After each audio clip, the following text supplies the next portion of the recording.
What is up, Earthnoids, Spacenoids, and Jovians? I am just a simple new type, and in this episode, we are continuing our journey with Crossbone Vanguard as we begin our coverage of the manga, Mobile Suit Crossbone Gundam Steel 7. Last time, we followed Tobiah in his modified X1 known as Skull Heart. He and the Crossbone Vanguard team met with an older Judo Ashta, going by the name Grey Stoke. They also encountered new type monkeys. In this journey, Crossbone Vanguard will run into Europa Dogati, Bernadette's stepmother, who informs the space pirates of another global threat. So let's get into this.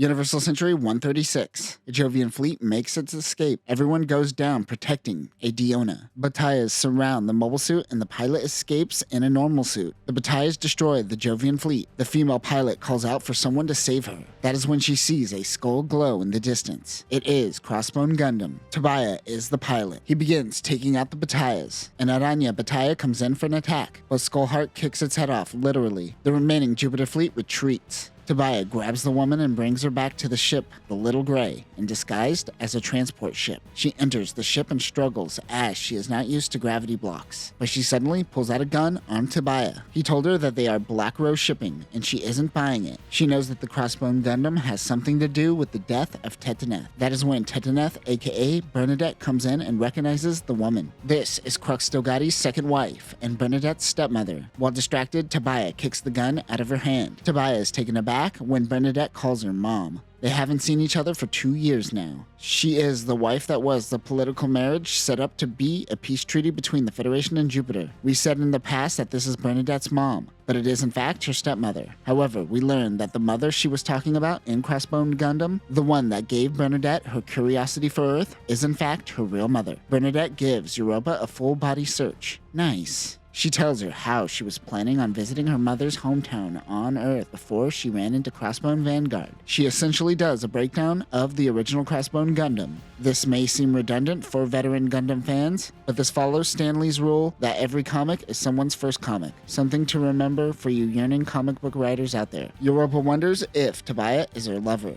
Meanwhile, Yona asks Tobiah, "Hey man, what's up with you and Bernadette?" Tobiah has been going out with Bernadette, but they haven't really kissed. Wait, didn't they kiss once in Crossbone? I guess not since then. While mother and daughter talk, they get a red alert and Crossbone Vanguard launches. It seems to be the same mobile suits that were after Europa. They haven't done any repairs to their mobile suits. They begin exploding. They are kamikaze pilots, doing everything they can to eliminate Europa. She tells Bernadette that she unfortunately is being chased because she comes bearing bad news. Jovians monitor Jupiter space, and Federation monitors Earth space. That only extends so far for each empire, and there is a giant, unmonitored area between the two called the Gap. They happen to be in the Gap currently. If you get severely injured while in the Gap, no one will come to save you. For this group, it is better to go out with a bang instead of a slow death suffocating from loss of air. The Little Grey crew realizes that they strapped explosives on their mobile suits. Many of the Aranyas are missing limbs. Pun most certainly intended. The lead Aranya heads directly towards Tobiah. He unsheathes his beams amber and slices the bomb off the Aranya. A huge explosion goes up in flames. Back in the hangar, Yona tells Tobiah that he was reckless, but he was able to save the life of the Jovian pilot. Europa sees that Crossbone Gundam is on the side of good after witnessing Tobiah sacrifice his life to save the Jovian trying to kill them. He decides to tell them of the Jupiter Empire's plan. Crux Dogati was working on this before he died, and some Jovians picked up the project after his death. They call it the Zeus Thunder Project. It is a giant colony laser that will attack Earth directly from the Jupiter sphere. They can't believe something like that could hit Earth, but it is very possible if nothing gets in the way. They have 350 hours and 24 minutes before the first shot goes off. They could shoot off 12 shots before it starts to melt. That is plenty to destroy the world. With only a little over 2 weeks before it fires, there is no way they can make it without a Minovsky drive. If only they still had the Mother Vanguard. Tobiah gets into contact with Grey Stoke, aka Judo Ashta. His Jupitress is halfway in between Earth and Jupiter. It will take him 6 weeks to make it back. He will be of no help to them. Tobiah knows the key to the Mother Vanguard is not just the Minovsky drive, but the beam sail sail or light sail. I imagine this allows it to function similar to a solar sail, which lets it go pretty fast. He thinks they should head to the moon to talk to SNRI. They need supplies for X1 anyways. They head to the moon where they see a bright light. This is not a light sail, but rather a new mobile suit. This is the F-99 Record Breaker. The F-99 Record Breaker is a prototype mobile suit developed by SNRI. Because the Flint has direct ties to Crossbone Vanguard, the Federation chose not to adopt the unit. Instead, they developed the F-99. The main show is the miniaturized Minovsky Drive. What once required something as big as the Mother Vanguard now can fit inside a mobile suit. These models currently do not have the typical Gundam head, but it will be swapped once EFF officially adopts the unit. Weapons include an improved Zambuster, like the Flint, which also stores the Beam Zamber.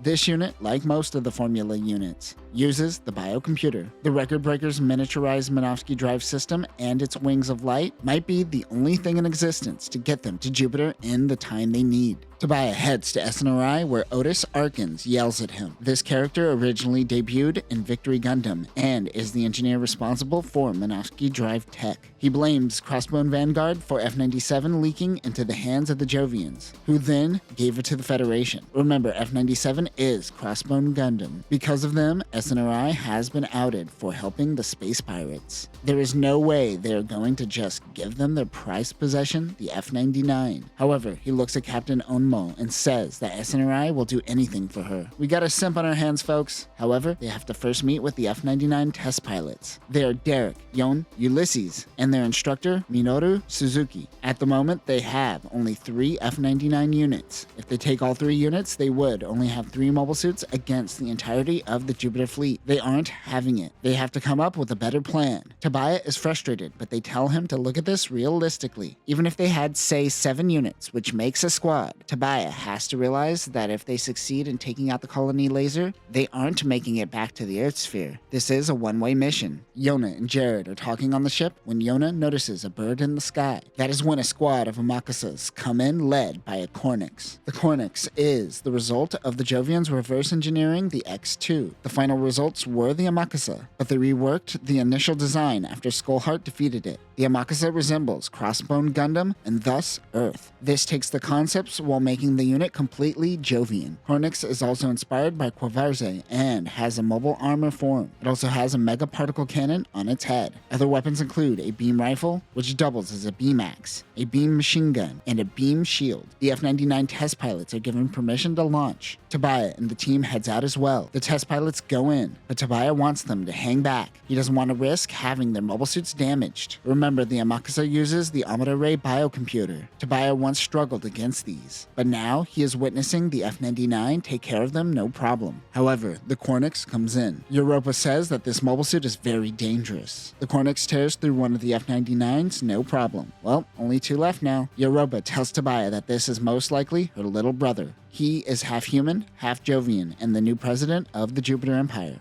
This is Callisto's Shadow. Callisto's Shadow? Man, this is 00 levels of silly names. Europa says that if he is showing up here now, then he already knows of the F-99 Gundams. Tobias shoots at the Cornix, but he is lightning fast. Callisto's Shadow is constantly switching between the mobile suit and mobile armor mode. The remaining F-99s can't get a hit on him. It scrapes an asteroid, causing debris to fly into F-99's face. While distracted, he takes out Derek's F-99. No, not Derek. Tobiah rushes in, but the Cornix slices off Skullheart's arm. Europa rushes out into a shuttle and heads towards the battle. She tells her brother to stop all of this. He tells Tobiah that he used to think of this planet as a farm to harvest resources, but he and the Jupiter Empire no longer has any desire to keep the planet around. Like Professor Karis, so too does Callisto's Shadow think of himself as an alien to the Earthnoids. As the Cornix and remaining Amakasas make their leave, in comes Minoru in a Flint. He throws some debris towards the 2. Now is Tobiah's opportunity to strike. He almost gets a hit, but the Cornix dodges. Callisto's Shadow decides to destroy the SNRI factory and all the F-99 data. All F-99s are gone, leaving only their mentor, Minoru. The F-99 data has been destroyed. Everyone is at a loss. Tobiah is passed out after the battle. Bernadette's mother said that she could have stopped this if she was on Jupiter, but Onmo tells her to remember Bararona's words of living by one's beliefs. Meanwhile, Uman is trying to get Crossbone Gundam up and running again.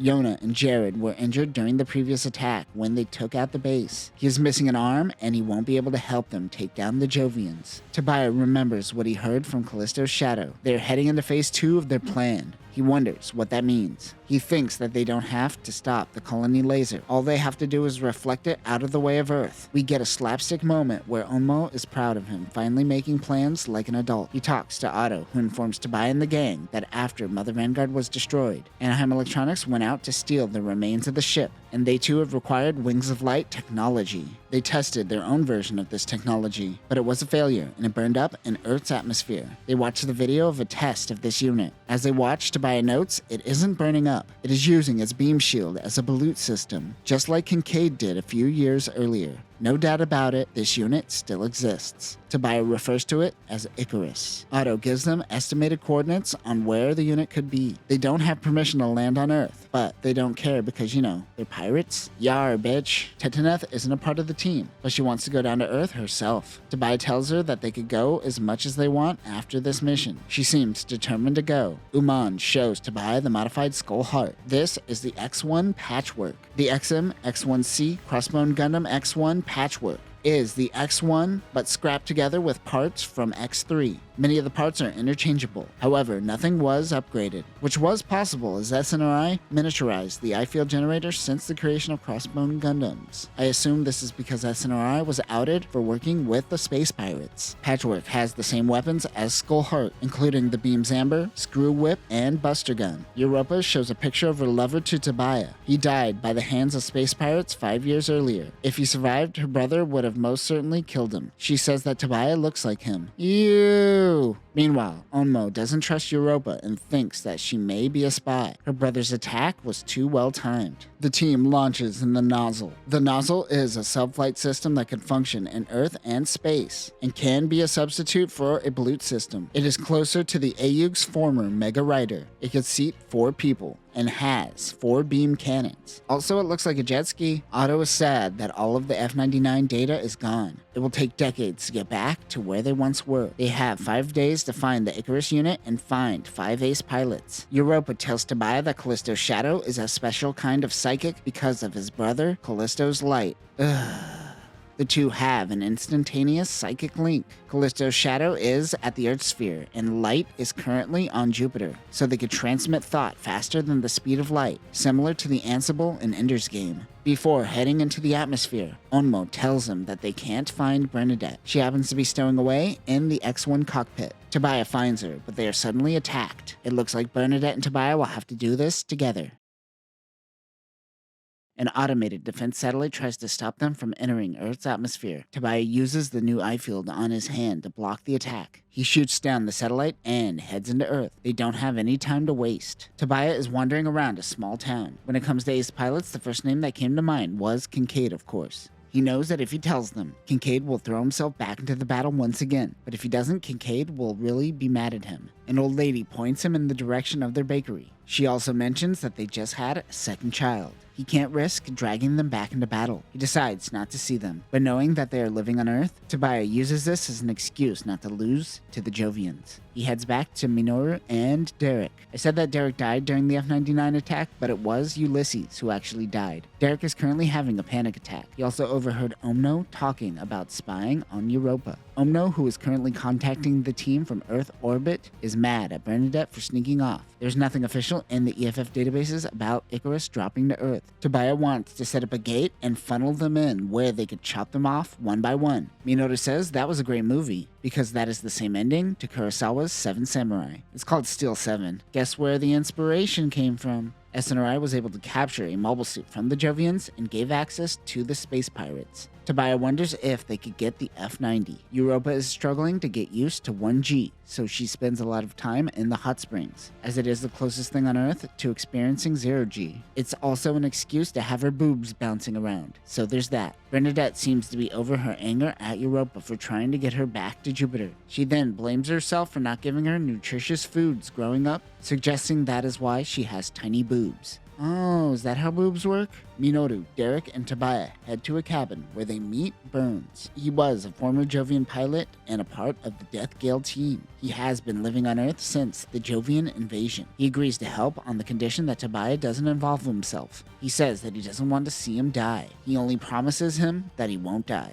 Burns says that Giddy is working a few towns over from their current location. They head to the city to find him working as a chef. They plead for him to help, but he is still loyal to the Jovians and will just move to a colony if they blow up Earth. He says, "I don't need you, behold, my art." They eat food prepared by Giddy and are amazed by the flavors. Europa has been hiding her face and she reveals herself to Giddy. His attitude suddenly changes once he realizes that the Callistos are now the one in charge of Jupiter. But he yells that Europa would never betray her brother, so what is her game? That is when they hear mobile suits outside. On the ship, Bernadette asks Derek if he likes Europa. If he does, he doesn't have to be afraid to ask her out. But he informs her that actually he has been assigned to watch over Europa in case she does something shady. He pulls out a gun and says he's been ordered to kill her if things go wrong. That is when Jovians descend on the town. Callisto's shadow has been following them, looking for Icarus as well. Tobiah wonders if Europa truly is a spy. Derek tells Bernadette to think about it for a moment. How have the Jovians been following him this whole time? She says that can't be possible. We were naked and vulnerable together. And it is Japanese anime law that you can't be disingenuous while having a naked bath sesh. Amakusas drop down from an L-Copty. The L-Copty is a transformable mobile armor that functions as a long-range transportation for mobile suits. It is said to be a mobile suit designed for the Jupiter invasion. Standing at 40 meters tall, the mobile armor form flips upside down and uses a hybrid of physical rotors and beam rotors. This is the beginning of the next evolution of beam technology that we will soon see in Victory Gundam. Make everything a beam, just don't stick your dick in a beam. However, the mobile armor has to land upside down on the legs, making it hard to transform. Yes, someone not born on Earth definitely designed this. Weapons include a beam gun on each finger.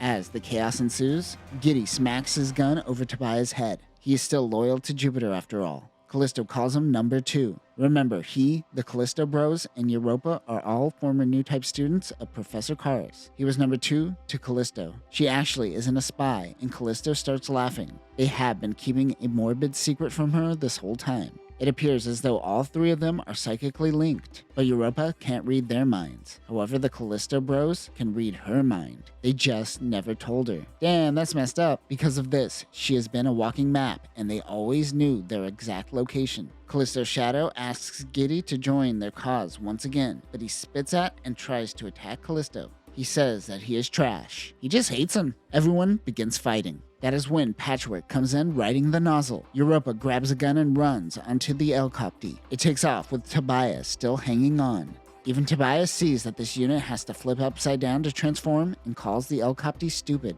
On board, Callisto takes his sister prisoner. He lets her know that her entire life has been in service of putting the Callisto Bros in power. Because they could read her mind, they were the ones who influenced her to enter into marriage with Crux, so they can eventually assume power. That is when Tobiah in his turtleneck comes in and punches Callisto's shadow in the face. He freaks out at the sight of blood. That might be the first time he's ever bled before. Definitely the first time he's ever been hit. He says, "Fine, I'm opening the pod bay doors and killing both of you now." They fall out towards Earth. Meanwhile, EFF receives word that the space pirates are moving into Earth atmosphere. It is Harrison and the F-91 pilot from Skull Heart. He moves in on their location. Patchwork goes in and grabs the 2 falling. Bernadette grabs them, but the mobile suit is hot, so be careful. That is when Tobiah notices the blue F-91. Derek is in the nozzle and Bernadette and Patchwork. Tobias switches places with her. Bernadette is happy that she was able to save him for a change. The L-Copty retreats, and Tobias shows himself to Harrison.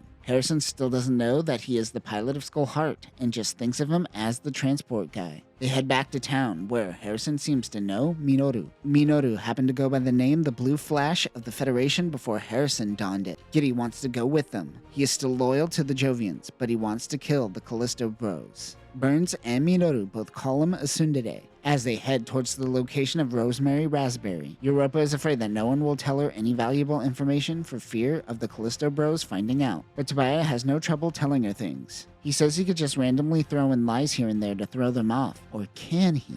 She tells him that her brothers can't find out her location when she is in love. She touches Tobiah. Ooh, it's time for mommy-daughter harem happy hour. Anyone else remember watching Happy Lesson back in the day? What a good old harem time. What are we talking about? Bernadette's jealousy intensifies. The next day, the team splits up. Minoru and Harrison are going to go look for Icarus while the others continue gathering ace pilots. Derek wants to go with him, but he tells him that when real trouble comes, only you can help yourself. Since the death of his comrades, Derek seems to be losing it, but his determination is still just as strong. Minoru is struggling to deal with the disconnect and thinks that he may need to hang it up as a teacher. Or as he puts it, can one prevent a man who only knows how to pilot from grasping control of the stick? No, actually what I said was better and less phallic. When they head to Jupiter, they don't think they could bring Derek with them. Meanwhile, Bernadette tells Europa not to take her man away from her. They find Rosemary, who happens to be working as a stripper. They wonder if they could put the fate of humanity in her hands. She instantly agrees to work with them. Tobias says, just to remind you, we are all probably going to die during this mission. She goes, yeah, cool. Rosemary seems to be all about money and bloodlust. Tobias gets a call from Minoru, informing him that they found Icarus. He says to get back to their location quickly. He won't explain it over the phone. Rosemary says, hey, I know what that is because I used to pilot it.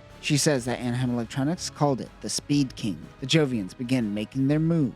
On the Earth's surface, Tobias looks on at the Speed King. While looking at it from above, he notes that it is just Mother Vanguard's sail, or at least part of it that attaches to a docking unit for a mobile suit. They wonder how Rosemary piloted this. She said that AE were looking for pilots, but after things went wrong and she crashed, she just bailed, disappeared, and became a stripper, I guess. Callisto's Shadow and Callisto's Light talk to one another. It is clear that Shadow's journey was a one-way trip, and he and his men plan on dying to fulfill the desires of the Jupiter Empire. Harrison leaves one of his teams, their F-91. They also stole a Corvarze for them to use. They have some help from the Federation as well. Derek is still having a panic attack. Giddy reminds him that Tobias doesn't really seem to think too often. He reminds Derek of the most important rule of being a pilot: get some rest. Derek and Tobias have a conversation about his cat. He says that his cat can react when it's afraid and knows when to protect itself. Be more like Cat. As day breaks, the Jovians approach their location. Tobias is in Patchwork,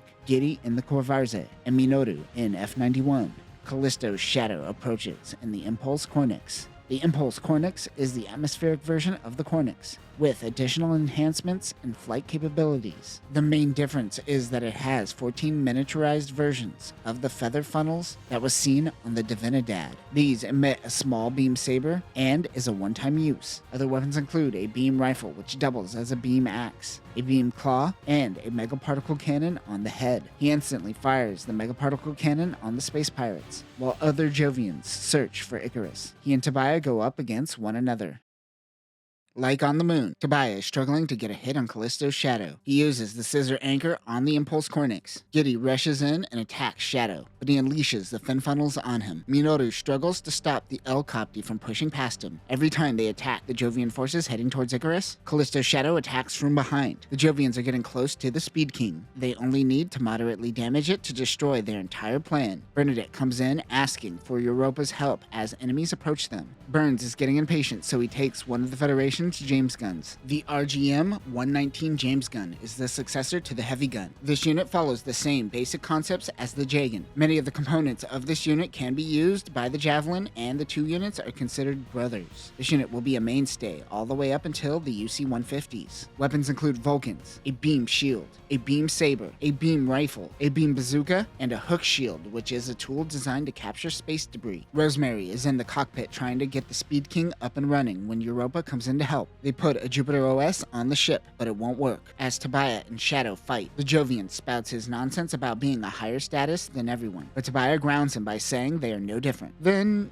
this happens. Oh my god, what is happening on this page? It's like a noise fest. Meanwhile, Harrison and his team are able to take out the enemy ships. He says that failing seems to be a part of the Jovians' plan. Tobias is tired, but he knows that the Cornix doesn't have any more of its feather funnels. The El-Copty rushes towards the Speed King and attempts to self-destruct, impact on the unit. That is when Derek comes in piloting a James gun. He tackles the Elcopty. Tobiah is catching on to Shadow's pattern of attack. He uses the I-field generator in his hands and is able to stop the Cornix's attack. Tobiah is starting to get the upper hand. Hey, the Vulcans come out of the skull on the chest. That is neat. Tobiah slices off the right arm of the Cornix. He has no time to worry about whether or not Icarus is still good. He needs to take down Shadow. But Shadow tells him that Europa has been killed and Icarus destroyed. Tobiah goes in for the final attack, but Giddy and Minoru get the final hit. They're still alive and shoot at the Cornix. As Callisto's Shadow goes down, he is happy that their plan has been ruined. But suddenly, he gets a glimpse of Europa. He is still alive, along with the Speed King. Europa thought about herself dying, and Shadow thought it was reality. Like the brothers did to her, so too did Europa lie to her brothers. He dies in the most dramatic pose possible. It took 3 of them to take him down, and they all barely made it out alive. The 3 don't know the truth. They rush back to the team to learn that they aren't dead. Europa said she didn't die. For a moment, right before Derek saved the team, she genuinely thought her life was done for. Tobiah and Bernadette embrace. They don't have time to waste. They must get to Jupiter. Meanwhile, Callisto Shadow's body is dead, but his soul continues to exist. He is transferred to the giant BioBrain pod. I assume this is the Amado BioBrain computers that escaped during Skull Heart. Callisto's Shadow continues existing as a BioBrain computer. Light welcomes Shadow back. The 2 of them will continue their reign. At the beginning of Skull Heart, we started with a framing device of Stella telling a story about Crossbone Vanguard. We learned that we have been listening to her story this whole time. The war that ended 3 years ago apparently still wasn't over, as people are carrying out Crux Dogati's final project, Operation Thunderbolt Zeus. Tobias says his farewells to Bernadette. Harrison won't be joining them on their journey. He is going to convince the Federation higher-ups to prepare for evacuation procedures in major cities. He tells them to survive. They head back to the Little Gray. Yona is in a wheelchair and is no longer in critical condition. She gives Tobias' ass a nice smack.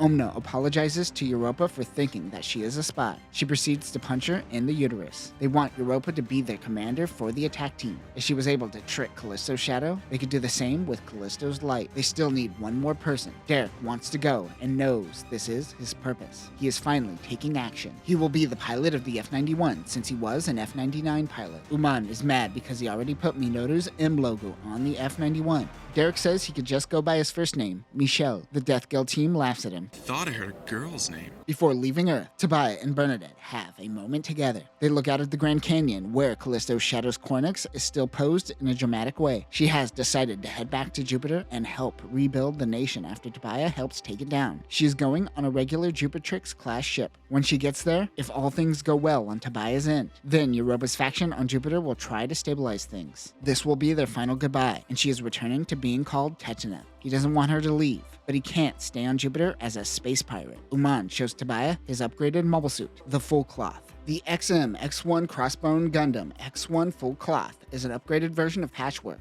The Full Cloth unit has a bunch of shelf nozzles and is closer to a high-speed booster than a suit of armor. This allows for the unit's insane speed. The remaining anti-beam cloths were stitched together to create Crossbone Gundam's final anti-beam coating, making its eye fields not necessary for many attacks. Of course, it still has the 2 eye field generators on the hands and can be activated continuously, truly making this unit near impenetrable, and can take on an entire army on its own. Weapons include Vulcans, a Mega Machine Cannon, a Beam Saber, a Heat Dagger, the Muramasa Blaster, and the Peacock Smasher. The Scissor Anchor will play a vital role in winning the battle against Jupiter. Everything has been put into this unit. He thinks about Bernadette and what Bear once told him about Kincaid. He goes to Bernadette and tells her that he is going to find a way to be with her no matter what. He says, "Look into my eyes! Look into them!" And then he proceeds to kiss her. The attack team will consist of the Death Gale team. Burns will be piloting the Bayo Tortuga. The Bayo Tortuga is a rebuilt version of Burns' original Tortuga that SNRI modified. This is for the most part the same as the original Tortuga. The only difference is the hammer hands have been replaced with a 2-barrel beam cannon on its hand. It retains the fast hardening gas emitters, beam shield, and beam gun. Rosemary Raspberry will pilot the Aranya Abijo. The Aranya Abijo is the fusion of the Aranya and the Abijo rebuilt by SNRI with leftover parts. It has the head of the Abijo and the body of the Aranya. There are added fin nozzles, and this thing is a speed demon, but its armor is quite weak. Weapons include 2 beam cannons. Giddy will pilot the Vagina 2. The XM-07B Vignagina 2 is an improved version of the Vignagina, where its fin nozzles have been replaced with the superior shelf nozzles, which were standard in the UC-130s. The shoulder fins help with cooling, similar to the F-91's design. This is an older model by today's standards, and might possibly be derailed Rona's old unit. It has the same beam saber, shot lancer, and beam flag emitter, but the beam shield output is higher. Team B will consist of Minoru piloting the F-90 Intercept Type Jupiter Battle Spec, and Derek in the F-91 Jupiter Battle Spec. The F-90I Gundam F-90 Intercept Type Jupiter Battle Spec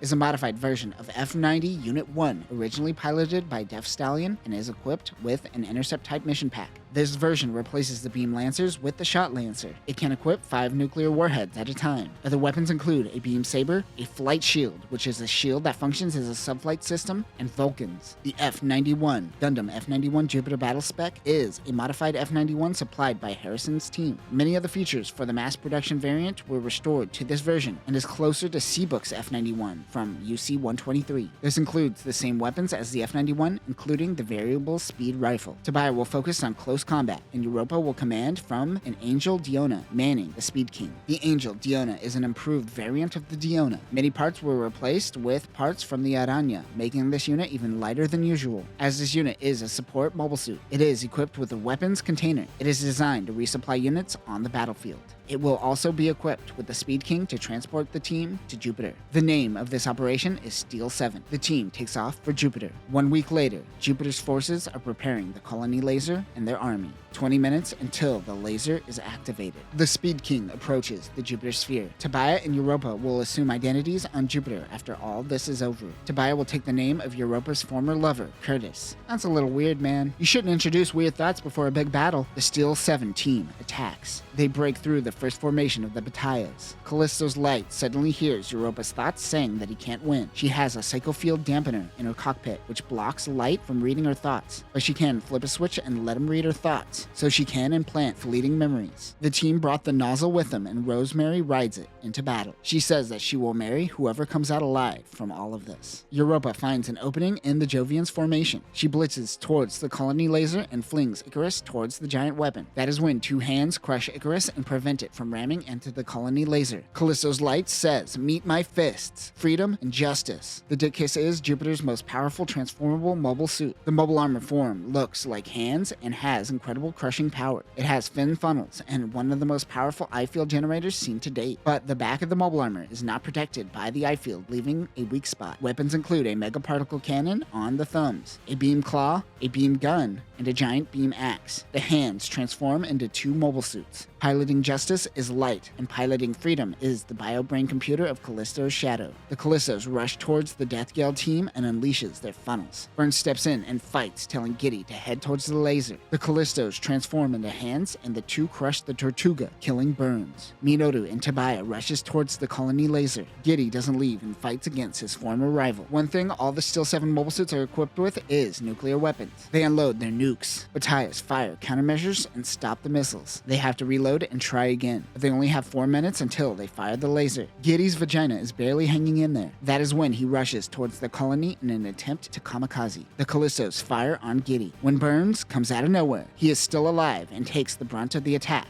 blowing up in the process. Okay, now he is definitely dead. 10 seconds left. Giddy rushes in and blows up right as the colony laser fires. It was too late. However, one Jovian informs Callisto that Giddy knocked the alignment off and the attack won't hit Earth. Callisto wants to fire again, but if they don't wait for the cooldown, the laser will collapse on itself upon firing. He doesn't seem to care anymore. They all regroup around Minoru and will fire a second volley of nukes. Rosemary is still alive, but her mobile suit is dead in the water. Europa comes to resupply Minoru when the Ditkus fires on them. He gets in close. Europa throws Tobiah an extra beam Zamber. They have a beam sword fight. Tobiah, having fought Shadow, is already learning Light's tactics quickly. The 2 fight with speeds that hasn't been seen in Mobile Suit before. It's like a Dragon Ball fight where they're moving fast and the human eye can't keep up. The mouth vent is open on the Gundam as the biocomputer is running at 100%. Full cloth is breaking apart at these speeds. He is sacrificing armor to keep up with Callisto. He needs to do this until Minoru is ready to fire on the colony. This was the plan from the beginning. He knew he wasn't coming back to Jupiter with Bernadette, even though he promised he would. A suicide mission like they all planned from the beginning. But Derek doesn't like this. He has to stay in formation, but he thinks of something quickly to help Tobiah. Europa has a similar idea as she rushes in. The full cloth's leg rips off. Callisto goes in for the attack when Europa stops him. Callisto's shadow attacks Minoru when Derek comes in to help, breaking formation. He realizes that the hands are being shielded by an eye field, but the back of the hands are completely vulnerable. control. She goes in and gets an attack on the Ditkiss, but it fires a beam saber right through the F-91, killing Derek. While distracted, Minoru uses his new tactic and hits the vulnerable spot, killing Callisto's Shadow. Again, Light is distracted by his brother's death. Tobias strikes with the beam Zamber. Crossbone Gundam's arm rips off. In one of the coolest moves in Gundam, Tobias uses his only remaining weapon, the Scissor Anchor. He latches onto the beam Zamber that flew out of his arm and swings it towards the Ditkiss, slicing it in half. Callisto is still alive and he runs away.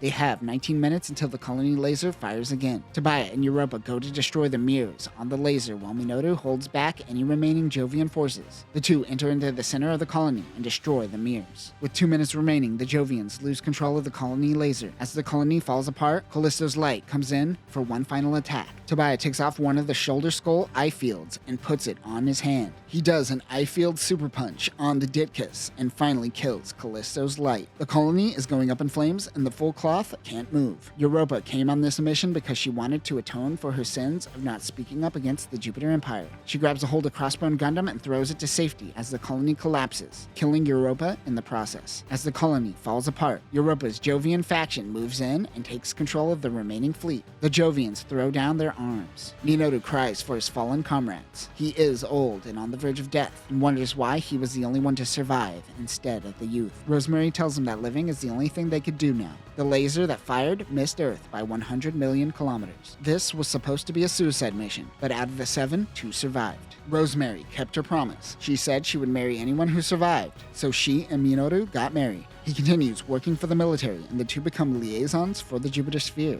Rosemary wrote a book about the incident, but it was seen as more of an urban legend than a piece of history. Lieutenant Harrison was kicked out of the military, but not before the Federation took his advice about the colony laser. The Federation now plans to move the Federation HQ to the moon, out of Jupiter's line of sight. Of course, the Federation's solution isn't to help the people of Earth, but to help themselves first and foremost. Harrison is now a part of Black Rose Shipping, who now has to take on normal shipping jobs now that they don't have Crossbone Gundam. There are no records of Bernadette or Tobias. She returned to the Jupiter sphere and became the heir to the Dogati family and helped stabilize the empire. One day, a man approaches Tetaneth, asking for a job. He comes to find the girl that he left behind. Perhaps one day he will find her. The man goes by Curtis Rothko. He's essentially doing the same thing Kincaid did when he changed his name. He takes off his glasses to show his eyes to Tetaneth. She is saddened. It seems that the colony laser completely blinded him. She offers him a job. Stella finishes her story by saying that there was always a mysterious man who never left Tetaneth's side. And that will conclude Mobile Suit Crossbone Gundam Steel 7. This is such a fun story that focuses on high concept. It doesn't matter how ridiculous it is that it all took place under 2 weeks. It works for the story that it is telling. This is always the biggest problem with late UC, as it works best in broad strokes. The moment someone comes in and start writing more technical and nuanced lore, things are going to fall apart. This is why there is such a disconnect between early and late Universal Century. Tobias is probably one of the most fearless Mobile Suit pilots that we have seen. He rarely backs down and always moves forward. Suck it, Suleta. Next time, we are heading to UC 153. But before we begin our coverage of Mobile Suit Crossbone Gundam Ghost, we are finally beginning our coverage of Mobile Suit Victory Gundam. We will learn of the Zanskare Empire and the Resistance Force Ligue Militaire. But that will do it for now, new types. Remember to be more of a Chad like Tobias. Peace.